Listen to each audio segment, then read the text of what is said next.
This is who I thought I was, just a girl who grew up with 3 siblings in one of the most distressed areas in the nation, East St. Louis, where many students don't make it to college. Education was a badge of honor my mom taught me to wear.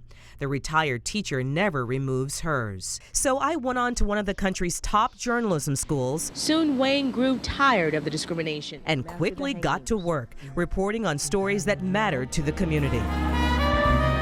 I found time to weave the arts into my life. How do you keep the music playing? Just like my dad. But this is just a fraction of who I am.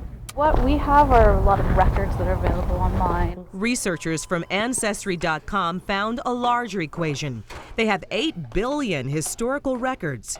Could they find my family? What do you know about the line of your last name, the Covington line? We don't know much. We don't know much about our family. That's really painful. I speak with a lot of African Americans who feel like it's hopeless to trace their roots, and it's not true. There's so much to be found, and there's so much out there, and that lost history can be taken back. And just like that, branches I thought could never sprout grew. So this is your family tree. That I thought had stopped with my grandfather Roosevelt, who died when my dad was a boy. We're jumping way back to start out with 140 years. Through this census report, I now have a snapshot of who I really am. That's how anyone can find their history. The country has been taking the census since 1790. And if you come down here, you can see the Covington family. And here is Joseph, your second great-grandfather. My great-grandfather. He's 2 years old. Living in Carroll County, Mississippi. And look, now I know the names of his parents, my great-great-grandparents, Hannah and Ephraim Covington. Your second great-grandmother is 22 years old in 1870. What might that suggest to you? I'm afraid to say. Odds are she was born enslaved, as was her husband. This was the first census that lists former slaves by their first names. Hannah and Ephraim would have spent about 20 years in slavery. So my great-grandfather Joseph was one of their first children to be born free. 5-10 years previous, they were property. They were considered less than horse and cattle. And here's another sign that they're now being treated like a human being. Here in the census, we see this declaration: no, I am a U.S. citizen and I can vote. Oh, wow. The Covingtons have lots of neighbors, and one of them has a famous great-granddaughter. And his name is Elmer Winfrey. Like Oprah Winfrey? It's possible that your family and Oprah's family interacted or intertwined in some way. Wow.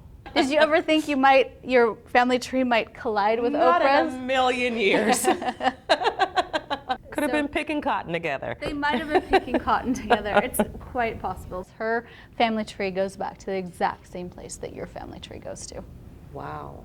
On that direct Winfrey line, and the Covingtons coming together in Carroll County, Mississippi. The Covingtons live near the Winfreys and in this crowded Robinson family home, all sharecroppers. Anastasia and I discovered together that Carter Robinson is Hannah's dad, my third great-grandfather, who possibly had to change his African name. Anastasia says many Africans choose common names like Robinson, Jackson, and Williams when they were transported to the U.S. But Covington, where did that come from? To find out their names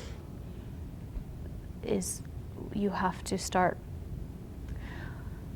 looking into the slaveholder, and he lived just over in the other county. His name is W.N. Covington. I also learned that through the census we find where the Covington line started, in Virginia, where Hannah noted that her dad, Carter Robinson, was born, and Ephraim says his parents are from Maryland.